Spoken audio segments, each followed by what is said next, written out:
Queridas amigas, queridos amigos, muy buena noche. Como os prometimos en la entrevista anterior, aquí estamos de nuevo con Emilio Carrillo. Buena noche, Emilio. ¿Qué tal, Enrique? Bueno, Encantado de verte de nuevo. agradecidísimo porque acudas de nuevo a la cita, ya que dejamos con muchas ganas de más a nuestros amigos cuando hablábamos en una primera parte sobre ese nuevo texto que va a formar parte de un libro, ese nuevo texto que lo titulabas ¿Hacia dónde va la sociedad? Dentro del segundo volumen, la segunda parte de Conciencia y Sociedad Distópica, que se publicará ya para octubre, ¿verdad?, de este año. Sí, efectivamente.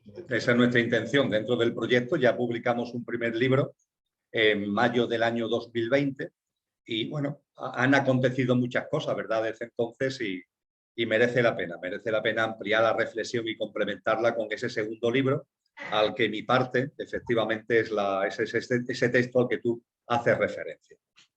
Vamos a colgar, como siempre, arriba en la descripción, debajo de este vídeo, los links a ese libro tuyo y también a tus actividades para todas las personas que estén interesadas. Yo recomiendo vivamente tanto las conferencias semanales que das como las convivencias mensuales que haces en Cáceres y también un resumen de tu extenso currículum, que, resumiéndolo mucho, es autor de numerosos libros de todo tipo, también de muchos artículos y obras como economista de larga experiencia, que entre otras muchas cosas ha sido, antes de pegar un cambio radical en tu vida, vicealcalde de Sevilla. Ahí tendrán el detalle. Pero volviendo a este texto, para no irnos de nuevo y recordando que tu próximo libro, aunque tú no quieras hablar de él en este caso, ya hablaremos en su momento, es sobre San Juan de la Cruz. ¿Nos puede recordar el título, por favor? El título del libro es Sabiduría de Dios escondida, la mística de San Juan de la Cruz. Y sí, efectivamente, es un libro que está saliendo en estos días de la editorial Sirio y en donde intento compartir con el lector interesado lo que es las aportaciones que este insigne personaje, este gran místico, nos hace para entender la vida, para vivirla de una manera distinta e incluso, lo más importante, esa experiencia de la divinidad que él pone a nuestro alcance y que, como él la vivió, yo creo que como ninguna otra persona en la historia de la humanidad lo plasma en su obra, tanto en prosa como fundamentalmente en poesía. Y eso es lo que intento recoger en este texto, Enrique.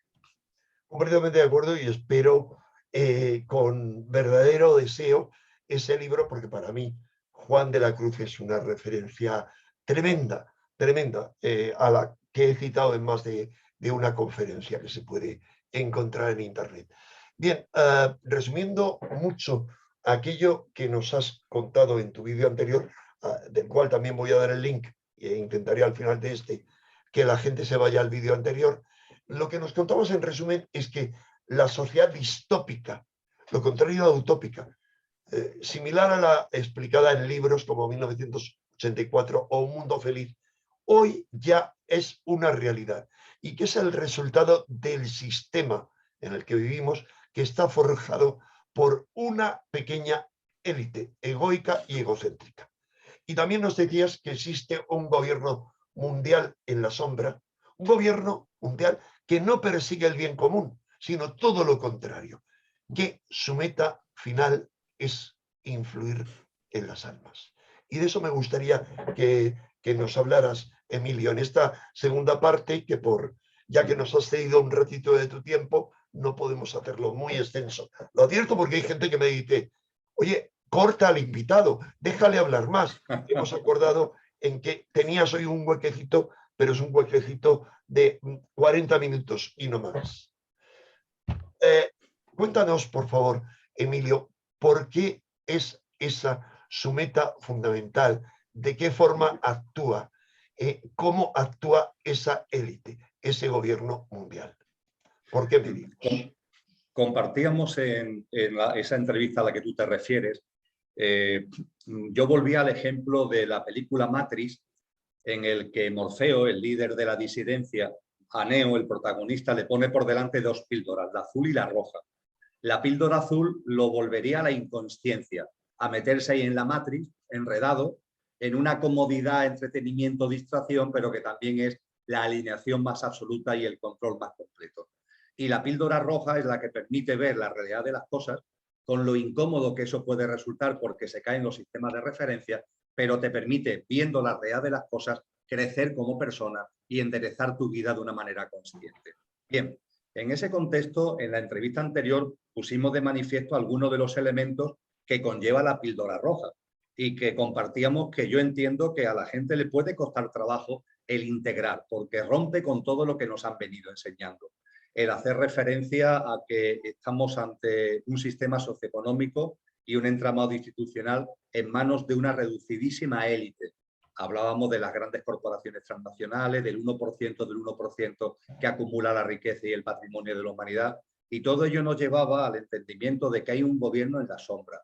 Un gobierno en la sombra que incide, influye y maneja todos los estamentos de poder político, económico y social en el mundo, y que esos estamentos, como tú has recordado, Enrique, no persiguen el bien común, por más que sigamos creyendo que cuando miramos hacia esos entramados, hacia esos estamentos políticos, económicos, sociales, persiguen el bien común. No es cierto, persiguen sus intereses egoicos y egocéntricos. Pero claro, a partir de ahí, y todavía seguimos avanzando en lo que significa tomar la píldora roja, queda una pregunta fundamental, que es la que tú me invitabas a desarrollar en este nuevo encuentro. Con todo esto, ¿qué persigue? Ese 1% del 1% que realmente cuando lo hacemos la comparación con los paquetes accionariales de las grandes corporaciones que se manejan por el mundo, no son más de unas cuantas decenas de personas. Ese gobierno en la sombra, ¿qué es lo que persigue?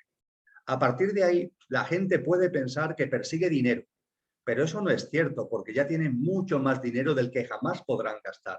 Persiguen poder, no persiguen poder porque ya tienen todo el poder, ya manejan todos los estamentos, como compartía anteriormente, etcétera, etcétera. ¿Qué persiguen entonces? El éxito, la fama. No se caracterizan estas pocas decenas de personas por querer salir en los medios de comunicación. Utilizan los medios de comunicación, pero ellos prefieren estar en una segunda plana, como en el anonimato, y utilizan a marionetas, a voceros, para que sean los que dan la cara por ellos. Ellos no tienen ninguna intención de fama ni de éxito. Entonces, si no persiguen el dinero, ni el poder, ni la fama, ni el éxito, entonces, ¿qué es lo que quieren? Y esto nos hace plantear un tema fundamental, Enrique. Esta reducidísima élite, estas pocas decenas de personas, este gobierno en la sombra, ¿tienen creencias espirituales? Pues bien, a esa pregunta mucha gente dice, no, son ateos, son agnósticos. Pues bien, la realidad no es esa. La realidad es que sí tienen creencias espirituales. Lo que sucede es que cuando con relación a ellos hablamos de creencias espirituales, no tienen que ver con la gente normal, no tienen que ver con personas como tú o como yo, que tenemos una espiritualidad, una visión espiritual de la vida. Nuestra visión espiritual es evolutiva, al servicio de la vida, etcétera, etcétera. Su visión espiritual, en cambio, es una visión espiritual involutiva, que está orientada al servicio de sí mismo. Y esa percepción espiritual involutiva, por duro que resulte, conlleva el vincularse a unos determinados seres espirituales que, mientras que los seres humanos que tenemos una espiritualidad evolutiva, tenemos como referentes a maestros de maestros como puede ser Cristo Jesús, o también en otros ámbitos como puede ser Siddhartha Gautama Buda, por poner dos ejemplos. Estas personas con creencias espirituales involutivas tienen como referente a personajes espirituales involutivos. Y en los personajes espirituales involutivos, como todas las tradiciones espirituales nos enseñan, está ahí el famoso líder de los ángeles caídos, que en el ámbito cristiano se le da el nombre de Satanás, que autores como Steiner, por ejemplo, lo llaman Sorat, y que cuando acudimos a las distintas culturas que ha habido a lo largo de la historia de la humanidad, se le da distintos nombres, pero el nombre es lo de menos. Lo cierto es que es un ser espiritual, que le acompañan otros seres espirituales, que es claramente involutivo porque enseña una espiritualidad al servicio de uno mismo. Es ese personaje que se le aparece a Cristo Jesús Satanás, que se le aparece a Cristo Jesús en el desierto y le dice Satanás, dicen los evangelios, lo recogen casi todos los evangelios oficiales de la Iglesia Católica y también los apócrifos. Le dice Satanás a Jesús, si te postras ante mí, todo esto que estás viendo, le estaba enseñando todas las riquezas y los poderes del mundo, le dice, si te postras ante mí, todo esto será tuyo.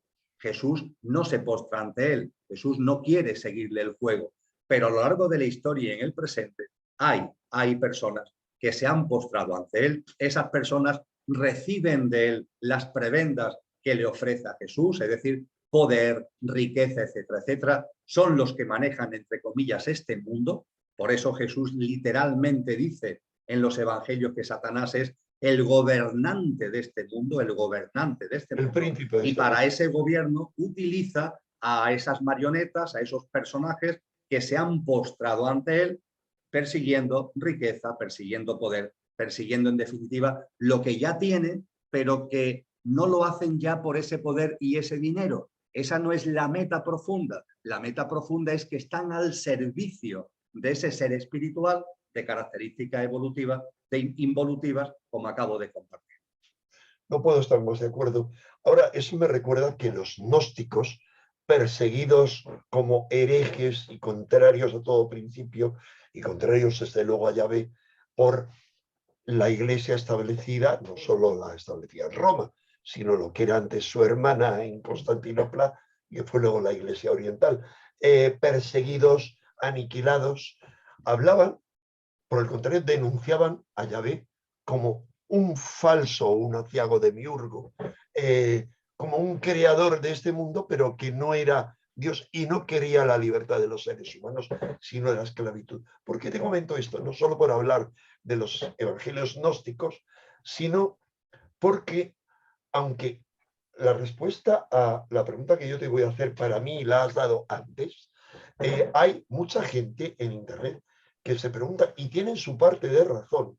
No para ti, para mí, pero ellos tienen la parte de razón, porque nadie les ha dado respuesta, que si en esa élite, comentan, hay muchos que son seguidores, por ejemplo, de creencias acerca de Sanat Kumara. Dicen, Sanat Kumara como el rey del mundo, venido de Venus e instaurado en la Isla Blanca o en Zambala, hacen toda esa mezcla y dicen cosas como, por ejemplo, la masonería de Pike, en su dogma y ritual de la masonería.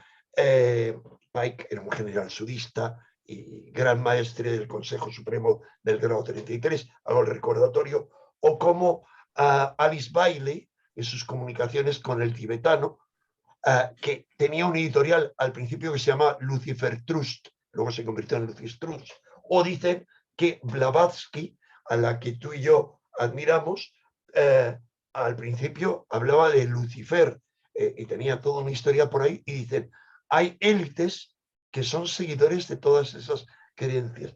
¿Qué respuesta le podemos dar a todas esas personas de buena fe que piensan ese tipo de cosas? Respuesta que sea fácil de comprender. Entiendo que es sencillo, Ángel. El ángel caído por antonomasia, podemos llamarlo, vamos a seguir la terminología cristiana porque nos entendemos más fácilmente, podemos llamarlo Satanás. Ese ángel caído se rebela contra la divinidad por algo muy sencillo, porque quiere ser Dios sin cesar de ser él. Decía el místico Sufí al-Jalal, Dios es yo y yo soy Dios cuando ceso de ser yo, es decir, cuando transciendo mi personalidad. Pues bien, el orgullo, la soberbia, es cuando se dice Dios es yo y yo soy Dios sin cesar de ser yo. Y esa soberbia, ese orgullo, es la última barrera en el camino de la espiritualidad. Y esto se da en todas las dimensiones, es decir, en todas las dimensiones vibracionales, en todas las dimensiones de vida, todas las formas de vida, todos los seres de todos estos estamentos y dimensiones siempre tienen ante sí, aquí también nos pasa a nosotros cuando vamos avanzando en el camino de la consciencia, el orgullo, el engreimiento, la soberbia, el endiosamiento como última frontera, como último peligro, entre comillas, en nuestro camino de consciencia. Satanás endiosa, Satanás quiere ser Dios sin cesar de ser él. Y eso le produce una caída vibracional que lo trae a estos parajes, que los trae a esta dimensión de la materia. Sigue siendo un ser espiritual de la misma manera que una persona que se convierte en asesino sigue siendo la persona que es decir, físicamente sigue siendo un ser humano, aunque se haya convertido en un asesino. Cae vibracionalmente, este es su plano de movimiento y es un ser espiritual. Y como ser espiritual que se endiosa, quiere súbditos, gente que le adore, y gente que lo adore para conseguirlo utiliza a esos que se han postrado ante él como siervos útiles, como marionetas, para llegar al mayor número posible de personas. Con ese escenario de fondo, Satanás, igual que lo crístico encarna una vez en la evolución de la madre tierra y del ser humano, lo hace en Jesús de Nazaret hace 2000 años, y lo crístico es el culmen de la espiritualidad evolutiva y encarna en este planeta dentro de los ciclos planetarios. Satanás, por su parte, encarna también en este planeta. Se dice por todos los textos documentados al respecto que encarnó hace unos 5000 años y volverá a encarnar teóricamente a comienzos del siglo XXI con el nombre de Ahriman, que es el que le da, por ejemplo, Rudolf Steiner, volverá a encarnar si es que no está ya encarnado, recién encarnado. Y la primera encarnación de Satanás fue lo que conocemos como Lucifer. Como Lucifer en tradiciones espirituales, en el ámbito de culturas como la griega, fue Prometeo, es decir, la persona que aporta luz a los hombres.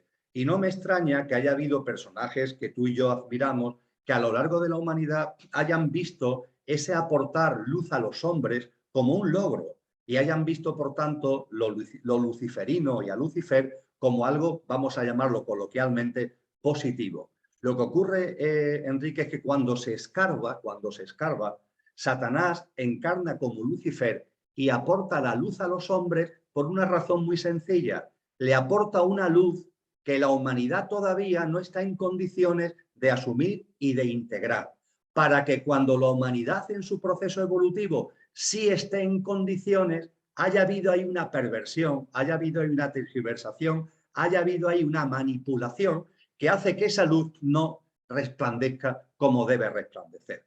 Es como si nosotros, a la hora de educar a un niño, le empezamos a enseñar al niño de 3 o 5 o 7 años, cosa que ni por casualidad le toca todavía a ese niño. No quiero hablar solamente del manido tema de la sexualidad, pero es un buen ejemplo. Bueno, la educación sexual es muy importante, ¿verdad?, en la configuración y en la conformación de una persona, como niño, como adolescente, pero hay que saber los pasos que vamos dando en esa educación sexual. Tú a un niño de 7 años no puedes enseñarle sexualidad con películas porno, pongamos por caso, ¿no? Es decir, tenemos que saber que en el proceso educativo todo es cuando corresponde. Pues bien, Satanás, a través de Lucifer, encarna aportando una sabiduría al ser humano que él sabía que de forma natural iba a llegar con el objetivo de que cuando llegue esté pervertida.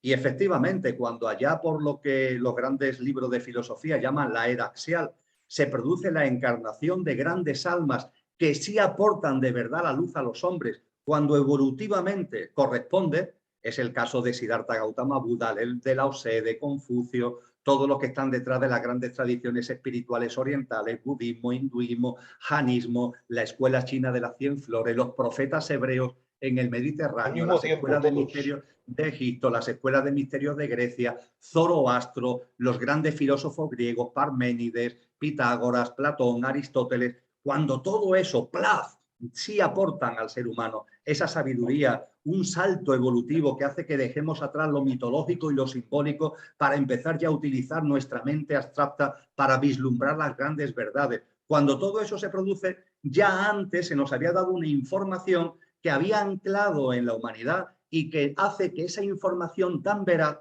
esté como pervertida. Y para que se entienda mejor, y ya termino, Enrique, es lo mismo que sigue ocurriendo con la famosa New Age. ¿Qué hace la New Age? Exactamente lo mismo en este momento. Saberes fundamentales, grandes enseñanzas de sabios y de sabias. ¿Qué es lo que hace la New Age? Que picotea un poquito y en la superficie lanza unas cuantas cosas y después lo acompaña de un galimatías inmenso que lía a la gente por completo por un camino que es del enredo y que no es de la consciencia. Bueno, pues lo que hace la New Age todavía en pequeña escala es lo que Satanás hace a través de lo luciferino a gran escala. Y claro, si solamente te quedas en lo que es lo luciférico, en ese ser que encarna para dar luz al mundo, te puedes equivocar. Pero cuando lo ves ya históricamente, el papel que conlleva, te das cuenta que lo que intentó fue pervertir a un niño, a una humanidad que todavía no estaba en condiciones de acceder a esa sabiduría y a esos conocimientos. Bueno, me ha dejado fascinado tu explicación ahora, porque es muy clara, pero fíjate que me da la impresión, desde el punto de lo que yo te pregunté, que les estás dando la razón a lo mejor a estas personas, porque hablan de algunos individuos, no voy a decir nombres porque tendría que explicar quiénes son, hablo de algún multimillonario de los que participan en el Foro Económico Mundial, etcétera, menos conocidos, pero muy importantes, que son seguidores de todas esas líneas, o hablan de otros históricos como Roosevelt y sobre todo su presidente Wallace, que esperaban la llegada de Maitreya, la reencarnación de Cristo, y que fue Wallace quien tomó la decisión, sugerida por su maestro Rerick, del que hemos hablado aquí, que volveremos a hablar de él con extensión, de poner el sello, el gran sello de los Estados Unidos en el billete de dólar. De alguna manera, parece ser, ojo, para mí Wallace es un hombre admirable, ojalá hubiera realizado su misión, pero desde el punto de vista de la crítica que hace esta gente, parece que de algún modo les estés dando la razón, porque todas estas ideas, por ejemplo, Bailey, etcétera, han sido integradas por la New Age. No puedo más que estar de acuerdo con lo que tú has dicho sobre la New Age. Es decir, tienen algo de razón en esa crítica cuando hablan de todo eso o cuando hablan de, por ejemplo, de el dogma y ritual de la masonería, o cuando dicen que están tratando de crear una nueva religión, dicen ellos gnóstica, que sería la New Age, a su manera, una religión universal. ¿Cuál sería tu respuesta a esa crítica? Cristo Jesús nos enseña y nos incide y nos insiste en que ojo con los falsos profetas, ojo con los falsos profetas. Es muy insistente al respecto. La humanidad ha ido evolucionando, como tú y yo sabemos, a través de un dilatadísimo periodo e incluso a través de distintas humanidades. Cuando todo es cuando corresponde, en perfecta conjunción, no lo olvidemos, con la evolución de la Madre Tierra. Esa evolución natural, es lo que desde la perspectiva de lo satánico, desde la perspectiva de ese ángel caído, el líder de los ángeles caídos, que adoran y al que están sometidos los miembros de este gobierno en la sombra del que estamos hablando, lo que ha intentado hacer permanentemente es pervertir, manipular, tergiversar ese proceso evolutivo, sabiendo, y de eso hablaremos ahora seguro, sabiendo que ese proceso evolutivo llegaría a un momento concreto y determinante en el que la humanidad estaría ante la disyuntiva de terminar con una generación humana que ha cumplido su función, pero que ya no da más de sí, y arrancar una nueva generación humana. Y cuando llegue ese momento culminante, todo lo que se viene haciendo durante miles de años tiene como objetivo de que, llegado ese momento culminante, como ahora veremos, si a ti te parece bien, cuando lleguemos a ese momento culminante, el menor número de almas posibles estén en condiciones de participar como semillas activas y como agentes activos en esa nueva humanidad. A partir de ahí, cuando hablamos de la presencia de lo satánico a través de lo luciférico hace unos 5.000 años, a través de lo arimánico en este momento, siempre el objetivo es el mismo: la confusión, la manipulación y el enredo. A partir de ahí, la forma de enredar es múltiple y las personas sencillas, las personas de buena fe, creo que como son sencillas y como buscan la verdad, tienen una especie de campo de fuerza, me permito ponerte a ti como ejemplo, que hace que, accediendo a toda esta información, es como si hubiera un olfato, como si hubiera una intuición que lo lleva por el camino evolutivo correcto, por el camino natural y evolutivo correcto. Pero claro, hay mucha tela de araña, hay mucha contaminación. Hay que tener en cuenta, Enrique, que han ido surgiendo movimientos a lo largo de la historia de la humanidad que han sido movimientos espiritualmente evolutivos, pero que poco a poco aparece el orgullo, aparece la soberbia, aparecen cosas extrañas a las que hemos venido haciendo referencia y esos movimientos se van desviando. Eso ha pasado en general, no digo que haya excepciones, pero ha pasado en general con todo lo que tiene que ver con la masonería. La masonería fue un movimiento iluminado desde el punto de vista de una espiritualidad evolutiva, pero que poco a poco fue cayendo en el derrapaje hacia unos derroteros donde ya el poder, donde la influencia, donde todo lo que tiene que ver con el mundo material la fue enredando hasta pervertirla y al pervertirla sin darse ni siquiera cuenta, o sí dándose cuenta, fue pasando de lo evolutivo a lo involutivo. Cuando analizamos, por tanto, la historia de la humanidad, cuando analizamos movimientos o cuando analizamos personas, debemos tener esto muy presente, porque la intención puede ser maravillosa, pero lo que está detrás de la intención, que son las obras, como también decía Cristo Jesús, es lo que tiene que prevalecer a nuestro discernimiento. Por supuesto que a lo largo de la historia de la humanidad han venido también seres espirituales evolutivos. El caso de los casos, el referente fundamental, lo crístico, en la figura de Jesús de Nazaret. Antes de Jesús de Nazaret yo hacía referencia a grandes almas, de Siddhartha Gautama Buda a Zoroastro, pongamos por caso, o los filósofos griegos. Esas grandes almas llegan cuando corresponden y aportan, Enrique, lo que corresponde que aporten. Son conscientes, saben lo que tienen que dar en cada momento y llegan no por casualidad, sino porque es lo que corresponde al proceso evolutivo humano. Los Kumaras, a lo que tú haces referencia, que está en muchas tradiciones, están en un momento concreto. Yo hablaba del nombre que dan de Sanat Kumara y dicen, es el rey del mundo, por lo tanto es el príncipe de este mundo. Lo ponía en boca de quienes hacen esa crítica. Pero fíjate cómo es una perversión, es decir, cómo es una tergiversación de la realidad. Esos Kumaras están en distintas tradiciones como seres evolutivos que llegan a este plano en un momento incipiente de la historia de la humanidad para impulsar el proceso evolutivo. Pero dan lo que tienen que dar.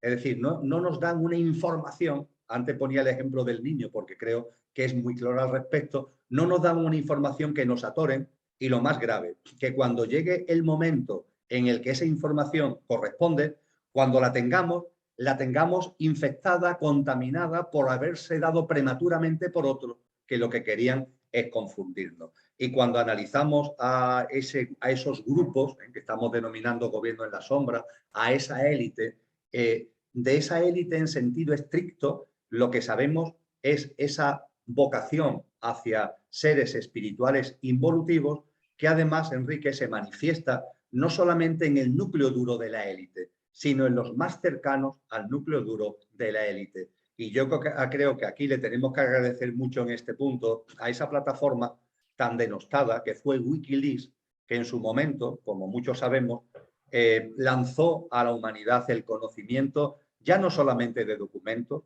ya no solamente de informaciones, sino también de correos electrónicos de muchos de estos personajes que se mueven cercanos como satélites del núcleo duro de la élite, como Hillary Clinton y otros personajes. Y esos correos electrónicos son los que mostraron con toda claridad sus reuniones, sus ceremonias, sus citas, sus convocatorias para adorar. El Pizza Gate. Efectivamente. Para adorar a todos estos seres con nombres, curiosamente, que no son los nombres que nosotros le damos. Son los nombres de lo que es Satanás, pero incluso en tradiciones como la caldea, como la sumeria, con tradiciones que tienen miles de años antes de lo que es la era cristiana. Pero el objetivo siempre es el mismo, es confundir, tergiversar. Si aportan algo, realmente no lo aportan para tu bien, lo aportan para que eso te confunda para cuando llegue el momento de que de verdad te sea útil, ¿no? Etcétera, etcétera, etcétera. Creo que, por tanto, como estamos en la sala de los espejos, que compartíamos en la entrevista anterior, donde todo está a la vista, creo que podemos percibir quiénes son de verdad mensajeros, quiénes son de verdad exponentes de una espiritualidad evolutiva y quiénes están enredados en todo ese lío de lo egoico, de lo excéntrico, del orgullo, de la soberbia, del materialismo y, en definitiva, de una espiritualidad involutiva. Creo que eso cada vez lo podemos percibir con más claridad, claro, si queremos mirar la realidad y queremos indagar acerca de esa realidad. totalmente de acuerdo. Yo no quiero continuaría con esta conversación, pero no la quiero llevar hacia un solipsismo, hacia un callejón sin salida, sino ir ampliando. Pero yo creo que tú habías dicho antes, además de lo que has dicho ahora, algo muy claro. Se sirve a sí mismo, ese es su objetivo, no importa qué, o matando a no importa quién, o pisoteando a no importa quién, o llevando a la perdición a no importa quiénes, o su intención fundamental es el servicio a los demás. Creo que esa es la clave que tú has dado, ¿no? Es lo que está en todas las tradiciones espirituales evolutivas. Es decir, el Tao, por ejemplo, el Tao oriental, nos enseña que hay un principio primordial de donde todo procede, ¿no? La causa primera de la que habló Aristóteles. San Juan de la Cruz decía, aquello que no tiene origen es origen de todo lo originado. Aquello que no tiene origen es origen de todo lo originado. Y al ser origen de todo lo originado, impulsa, promueve de manera natural todo lo originado. Ese es el Tao oriental. Y el Tao oriental marca un camino. De hecho, la palabra Tao significa camino en sánscrito. Marca un camino. Y eso sí, el Tao es tan perfecto, permíteme que utilice esa expresión, como demuestra su simbología, que es el yin y el yang, el circulito con lo blanco y con lo negro, y en lo blanco hay un círculo negro y en lo negro hay un círculo blanco. Y el símbolo del Tao nos enseña que el Tao te muestra un camino, te muestra un sentido. La vida tiene un sentido.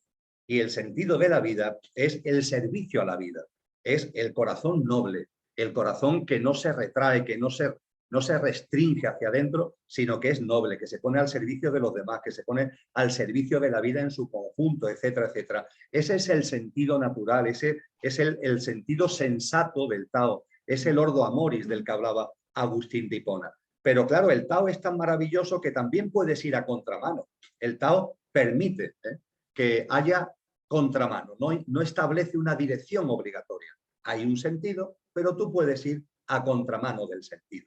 Puede ser sensato, vas a favor del sentido de la vida, o puede ser insensato, te pones a contramano. Y el que se pone a contramano del sentido de la vida es cuando se pone al servicio de sí mismo. Tú lo has definido muy bien.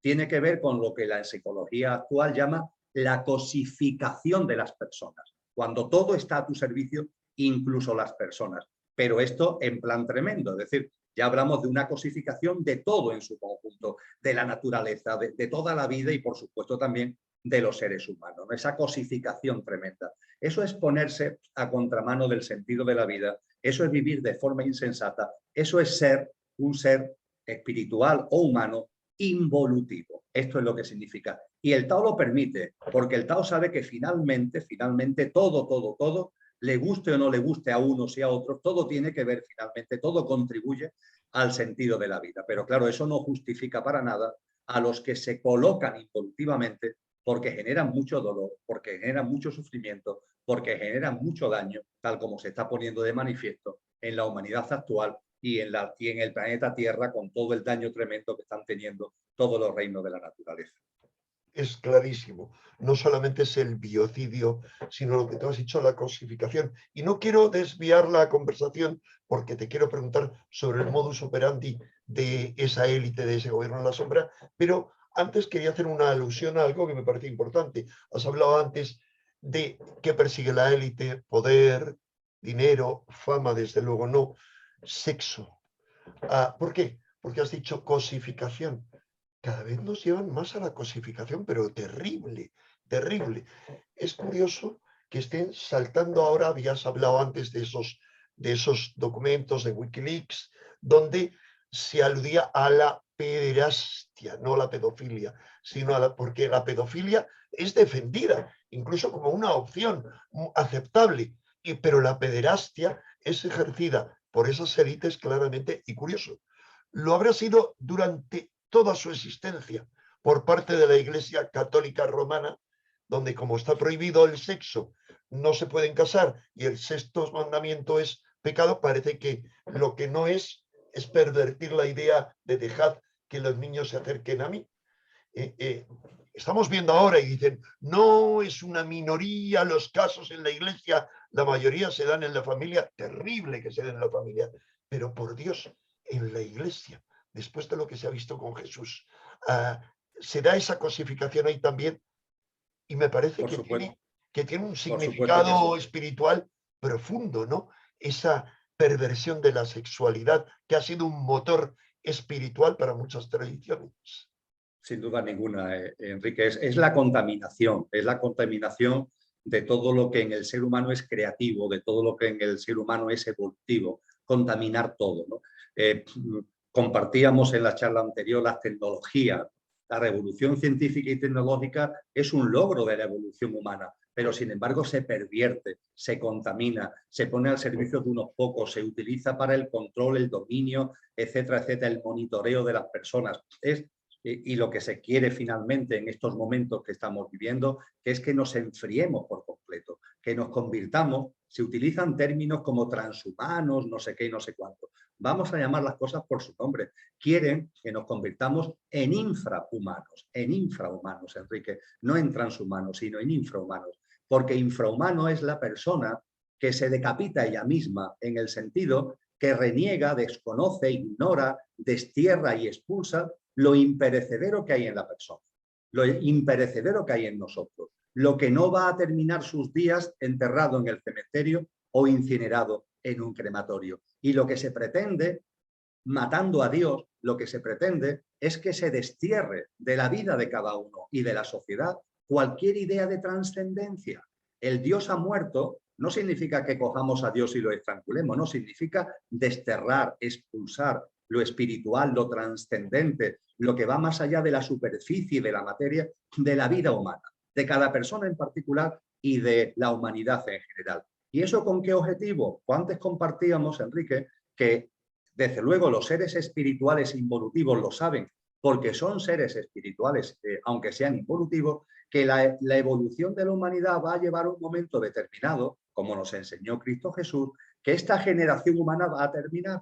Esta generación humana, como todo, tuvo un comienzo, ha tenido un desarrollo, ha hecho sus aportaciones, pero va a terminar, como le pasa a las células, que una vez que han cumplido su función, mueren para que nazca otra célula. Pues bien, cuando llegue ese momento, esa nueva humanidad que va a surgir por primera vez en la historia de la humanidad, es una humanidad que dentro de la Madre Tierra, con la nueva vibración que tendrá la Madre Tierra en su proceso evolutivo, será una nueva humanidad que solo puedan estar en ella almas que tengan un nivel vibracional en sintonía con el mayor nivel vibracional de la Madre Tierra.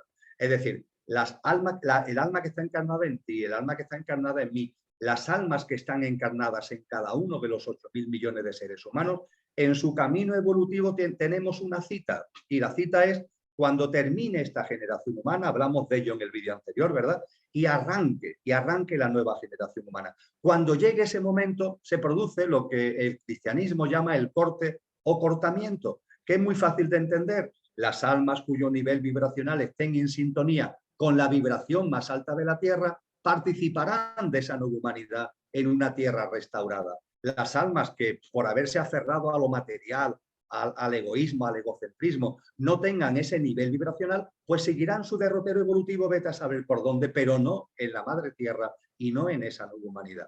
Pues bien, es el no, vete a saber por dónde van a seguir esas almas egoicas y egocéntricas su camino, es precisamente lo que quiere Satanás, es lo que quieren los ángeles caídos, porque ellos lo que quieren son súbditos, súbditos que lo adoren, súbditos que lo sigan, súbditos a los que manejar, porque quieren ejercer de Dios. No lo son involutivos, pero quieren ejercer de Dios. Entonces, todo lo que estamos compartiendo de confundir, de manipular, de tergiversar, tiene este objetivo, que las almas, en lugar de evolucionar para formar parte de esa nueva humanidad, se queden estancadas y sigan su camino evolutivo de la mano de Satanás por otros derroteros.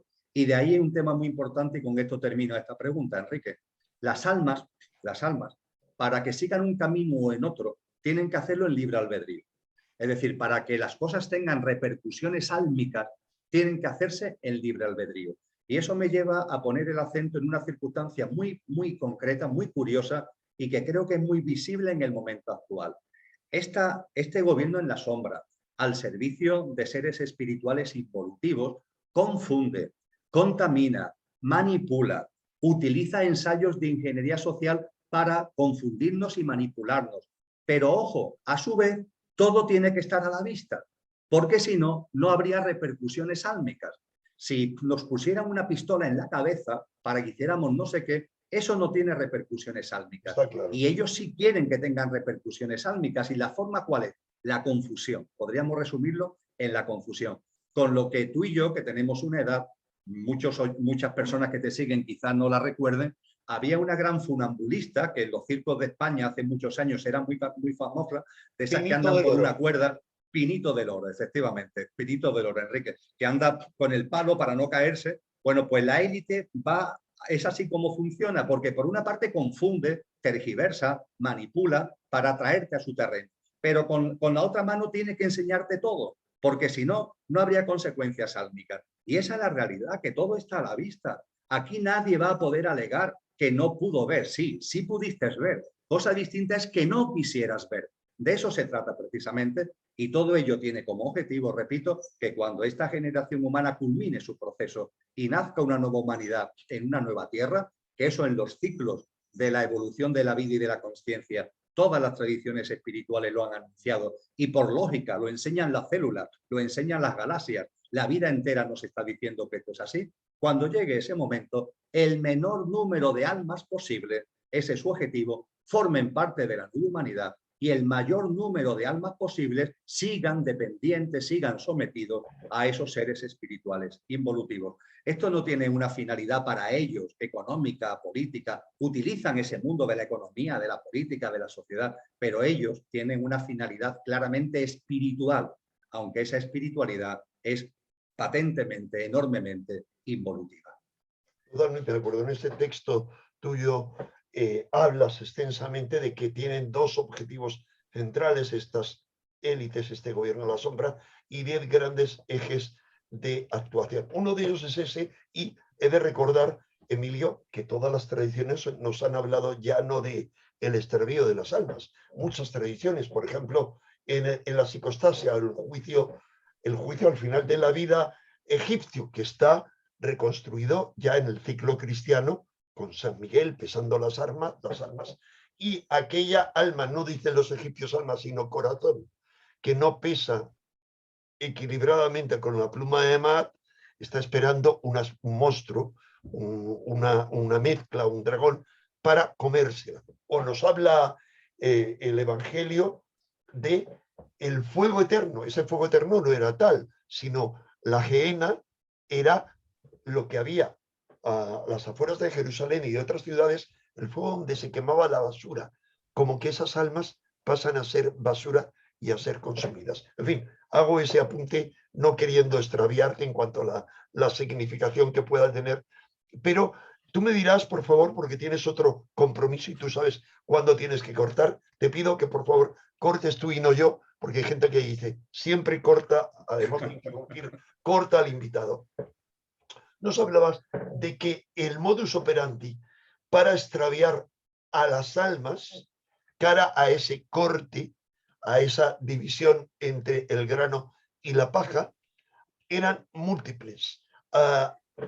¿Nos podrías decir, por ejemplo, nos has mencionado una que es la muerte de Dios?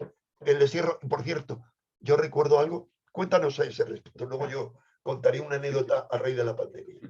Muy bien. Sí, efectivamente, Enrique, con todo lo que hemos hablado, a la hora de llevar a cabo esa confusión, que a su vez tiene que ir acompañado de que todo esté a la vista, etcétera, etcétera, lo que persigue la élite es que no nos conozcamos a nosotros mismos, objetivo número uno, nuestra parte imperecedera, nuestra auténtica naturaleza, que es esencialmente divina, y que tengamos dificultades para conocer también la realidad que nos rodea. Nos entorpece el conocimiento de uno mismo y nos embota la capacidad de conocer la realidad que nos rodea, lo cual no significa que si queremos nos podamos conocer a nosotros mismos y podamos ver la realidad, pero eso es su objetivo. Y a partir de ello diría que tiene 10 grandes ejes de actuación. Si te parece, los enuncio de manera muy sintética y bueno, y el tema lo podemos dejar abierto para en otros encuentros ir adentrándonos en aquellos aspectos que tú consideres de mayor interés. El primer eje de actuación es matar a Dios. Lo hemos compartido ya. Se trata de que todo lo trascendente se expulse de la vida de las personas y se expulse de la sociedad para que quedemos puramente aferrados a la superficialidad y a la materialidad. El segundo objetivo es nublar la percepción de lo real, la percepción de lo que nos rodea. ¿Y eso cómo se consigue? Manipulando el inconsciente colectivo. A lo largo del siglo XX hemos tenido ya claras demostraciones en textos muy bien documentados.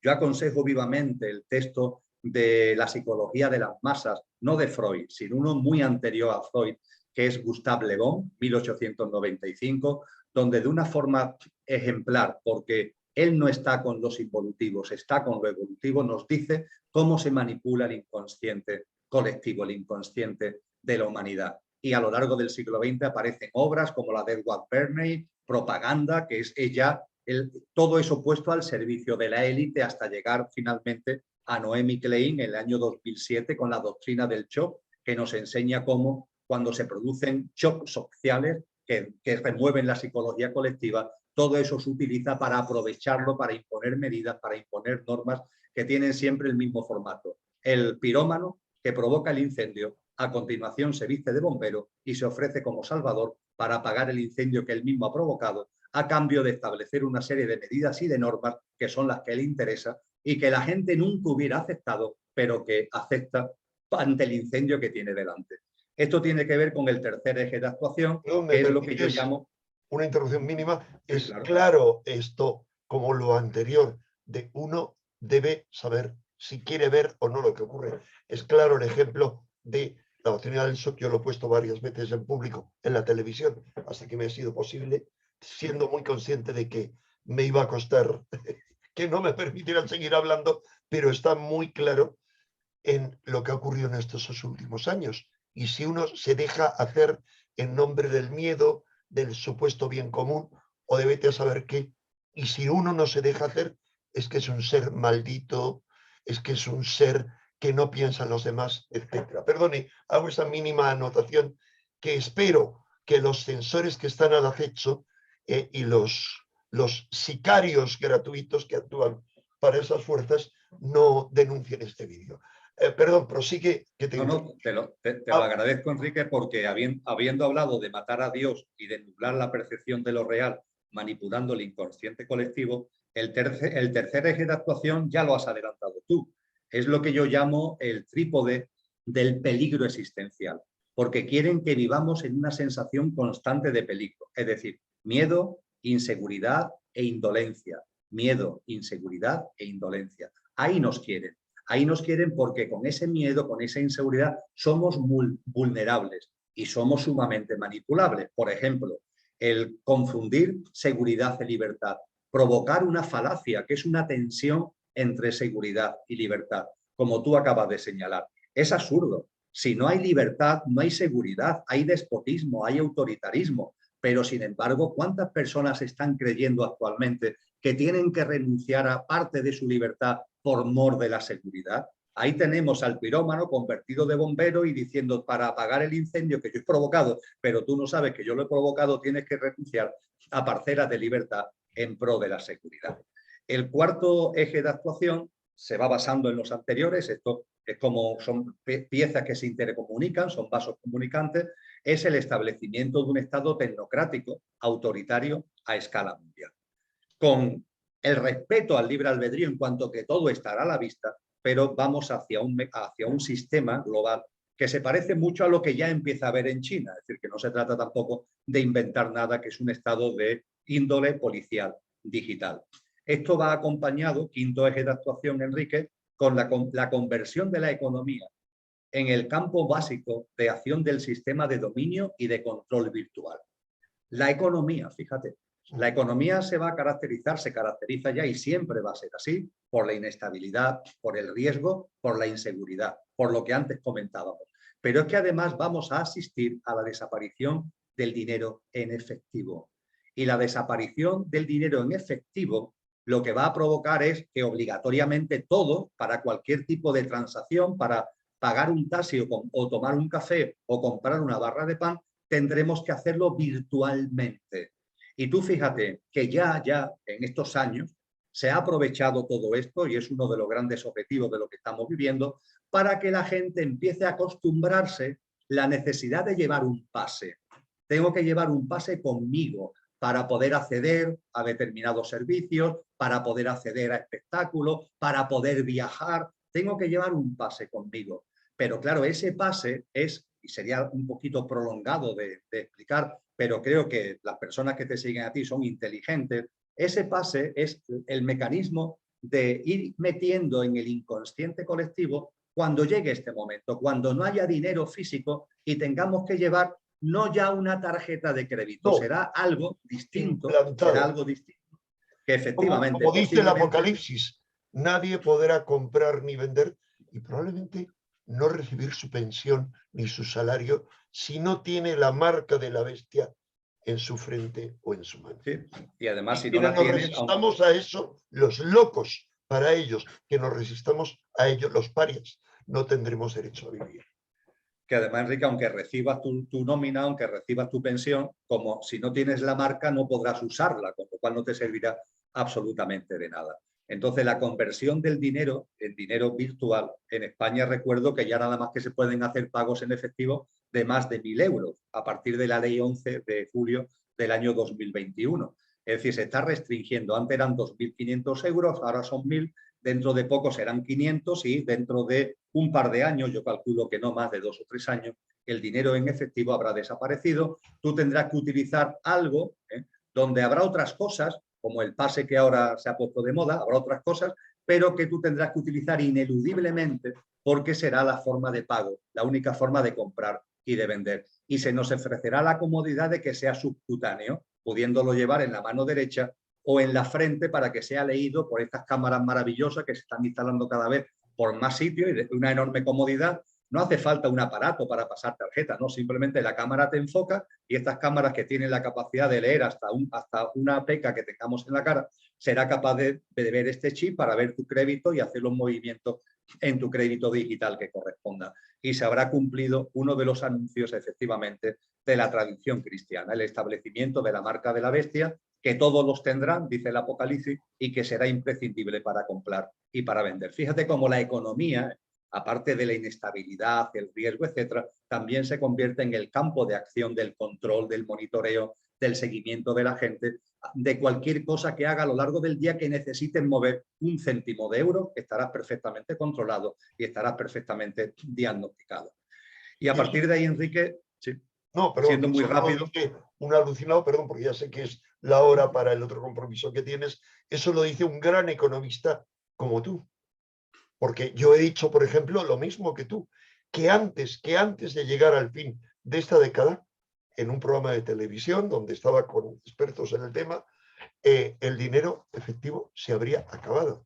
Yo decía, me quedan muy pocos años. Perdón, prosigue y termina en cuanto tengas que partir al otro compromiso. Bien, el sexto y séptimo objetivo tiene que ver con el enfermar al ser humano desde el punto de vista más físico, Enrique. Enfermar al ser humano en lo etérico, que es nuestro componente que nos aporta vitalidad, y en lo físico. Y bueno, creo que ahí no hace falta que me extienda mucho con todo lo que es una industria farmacéutica que se ha metido hasta el último rincón de la sociedad y que obviamente me parece tan obvio que su beneficio, su lucro, no lo consigue a través de la salud, sino a través precisamente de la enfermedad, porque se nos quiere enfermos, porque se nos quiere vulnerables, se nos quiere con temor, se nos quiere inseguro y se nos quiere enfermo porque de esa forma no se elimina, pero se merma nuestra capacidad de evolución en conciencia. Y los últimos ejes tienen que ver con el cambio climático, mucho que hablar del cambio climático. El cambio climático, Enrique, lo explico en el texto, tiene causas varias, es decir, es un fenómeno multicausal. No se puede decir que dependa solo de la mano del ser humano, depende también de la evolución de la naturaleza, también la madre tierra, también el padre sol están ahí en proceso evolutivo, pero evidentemente también la mano del ser humano está influyendo en un cambio climático que va a ser cada vez más claro y que también va a contribuir a originar una serie de circunstancias que ellos van a usar para meter más miedo y para que estemos en confrontación con la naturaleza, en confrontación con la vida y en confrontación con la madre tierra. El noveno y penúltimo eje, que creo que también es muy evidente, es la transformación de la educación en formateo. Es lo que estamos viendo en el sistema educativo actual, que realmente, más que educar, que viene del latín y que significa colaborar con el otro para que saque lo mejor de sí, nuestros dones, talentos, nuestras capacidades. En cambio, se va la educación derivando hacia el formateo para que nos adaptemos a vivir a una sociedad que sería para salir corriendo, pero que desde pequeño nos van formateando para que seamos capaces de aguantar. Y en este eje de actuación, junto con el formateo de la educación transformada en formateo, la tribalización de la cultura. Es decir, la cultura, que en sentido estricto tenemos que ir a la etimología de las palabras, lo explicaba muy bien Sócrates, lo explicó muy bien Cicerón, tiene que ver con el cultivo del alma, los atributos álmicos que Platón plasmó en las aspiraciones del ser humano: bondad, paz, belleza, justicia, el bien de verdad. Esos atributos del alma, que es lo que está en la esencia de la cultura se ha banalizado por completo y se ha convertido en una pura distracción superficial, mercantilizada, porque se trata de vaciarnos, ¿no? Y se trata de vaciarnos, en definitiva, último eje de actuación, para enfriarnos. Antes hablábamos de Ariman, de lo arimánico. Lo arimánico es la forma final de actuación de Satanás en el final de esta generación humana, y lo arimánico es enfriarnos. Nos quieren indiferentes, nos quieren totalmente apegados a lo virtual, totalmente apegados a lo artificial, nos quieren sometidos a una forma de ver la vida donde los seres humanos nos ninguneamos a nosotros mismos. Nos ninguneamos porque olvidamos nuestra parte imperecedera, Enrique, y nos ninguneamos además porque nos consideramos inferiores a esas tecnologías, cuando no es verdad. Esa tecnología artificial por sí es maravillosa, pero ojo, bajo ningún concepto nos puede llevar a olvidar lo que somos: la inspiración, la intuición, la ternura, la sensibilidad, la capacidad de inducción y de deducción. Todos esos valores humanos son superiores a los que pueda tener cualquier inteligencia artificial. Y la inteligencia artificial es un instrumento al servicio del ser humano, pero quieren que sea al revés, que el ser humano se ponga al servicio de lo artificial y de lo virtual, y nos quieren, por tanto, distanciados entre nosotros, recelosos los unos de los otros, sin desarrollar nuestras capacidades creativas. En definitiva, todo lo que en estos últimos tiempos creo que está quedando tan patentemente de manifiesto. Y esto, muy brevemente descrito, Enrique, son los 10 grandes ejes del modus operandi por el que este gobierno en la sombra, con el objetivo de extraviar almas cuando llegue ese punto clave en la evolución de la humanidad, están llevando a cabo y están desarrollando, siempre como pinito del oro, porque confunden, pero a su vez, sala de los espejos, todo está a la vista. Clarísimo, y te agradezco, ya ha llegado. He hecho que sobrepasaras el límite que habías puesto a esta charla. Solo hay que recordar varias cosas: que quien quiera ampliar esto extensamente tendrá que esperar a octubre, a cuando aparezca ese libro que volveremos a presentar en este canal. Ese libro que desde luego me parece fundamental, tanto que la lectura me ha quitado la idea de la necesidad que yo sentía de escribir un libro en esa misma línea. No, absolutamente, está dicho ahí todo. Todo lo otro que yo podría añadir serían ejemplos y anécdotas, como alguna que he puesto y otras muchas más. Pero hay que decir que faltan 2 puntos fundamentales en ese libro que no vamos a contar ahora ni aquí. Uno es fundamental, porque habla del famoso pase que has comentado y de la inoculación como obsesión con los argumentos más cambiantes, leo textualmente, y contradictorios. De eso hablaremos en otro lugar, una vez que hayamos buscado cuál es el lugar, porque Twitch no permite, parece ser, hacer una grabación, o un directo de una entrevista con otra persona. Tendré que enterarme bien de eso y de la marca de la bestia y el transhumanismo, o de otro tema que no nos ha dado tiempo a tratar aquí, y es qué hacer, cómo avanzar de la revolución a la reevolución. Bueno, en espera, digamos que la próxima entrevista que tenemos hablado, pese al poco tiempo que tiene Emilio, sería sobre su libro próximo, La sabiduría escondida en San Juan de la Cruz. Recordad que todas esas preguntas que estáis planteando para Emilio aquí en el chat y luego otras que comentéis, vamos a tratar de sintetizarlas y responderlas en esa entrevista que dentro de 1 o 2 meses, cuando pueda Emilio, hagamos de presentación de su libro sobre San Juan de la Cruz. Si te parece oportuno, Emilio. Me parece maravilloso, Enrique, y te estoy muy agradecido por este encuentro y por los encuentros que tengamos. Todo lo contrario, Emilio. Quien te está muy agradecido soy yo a ti, porque regalar tu tiempo de esa forma que lo haces y regalármelo a mí es muy de agradecer, es regalárselo a tantas personas que vibran en la misma vibración que tuvo yo o que están abiertas, deseando recibir una orientación, una respuesta. Y creo que tú nos has dado muchas orientaciones y muchas respuestas. Y Depende de además cada cual. sabiendo, Enrique, que tenemos capacidad para vivir todo esto, y para sacar lo mejor de nosotros mismos. Eso ya lo hablaremos cuando compartamos acerca de las prácticas de vida reevolucionarias, porque tenemos por delante una magnífica evolución en conciencia y estamos capacitados, es decir, nuestra esencia, para afrontar todo esto con grandeza y con altura de miras. Y lo vamos a hacer. Yo ya sabes que este canal está a tu plena disposición porque no hay mensajes más importantes para mí que los mensajes que son esenciales como los que tú nos has dado. Emilio, muchas gracias y recordad, quien queráis saber más sobre los libros y actividades de Emilio Carrillo, por favor, además de que podéis localizarlos fácil en internet, en la descripción de este vídeo tendréis los links. Gracias por tu generosidad y hasta la próxima. Hasta muy pronto.